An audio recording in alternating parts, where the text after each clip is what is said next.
യന്ത്രത്തകരാറാണ് വിമാനം തിരിച്ചിറക്കുവാൻ കാരണം. ജിദ്ദയിൽ നിന്നും കോഴിക്കോടേക്ക് ഇന്ന് രാവിലെ 9:45 പോകേണ്ടിയിരുന്ന സ്പൈസ് ജെറ്റിന്റെ 036 വിമാനം 1 മണിക്കൂറോളം വൈകി 10:40 പുറപ്പെട്ടത്.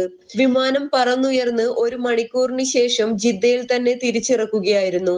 എഞ്ചിൻ തകരാർ കാരണമാണ് വിമാനം തിരിച്ചിറക്കിയതെന്നാണ് അധികൃതർ അറിയിച്ചത്. 1.5 മണിക്കൂറിനുള്ളിൽ തകരാർ ശരിയാക്കുവാൻ സാധിച്ചാൽ യാത്രക്കാരെ ഇതേ വിമാനത്തിൽ തന്നെ കൊണ്ടുപോകുമെന്ന് അധികൃതർ അറിയിച്ചിരുന്നുവെങ്കിലും പിന്നീട് ജിദ്ദയിലെ ഒരു ഹോട്ടലിലേക്ക് മാറ്റിയിരിക്കുകയാണ്. വിമാനം പറന്ന സമയത്ത് വിമാനത്തിന്റെ ഇടത് ചിറകിന്റെ ഭാഗത്തു നിന്നും ശബ്ദം കേട്ടുവെന്നും പുക ഉയർന്നതായും യാത്രക്കാരിൽ ഒരാൾ പറഞ്ഞു. വിമാനം പറന്നുയരുന്ന സമയത്ത് AC തകരാറിലായിരുന്നതായും യാത്രക്കാർ പറഞ്ഞു.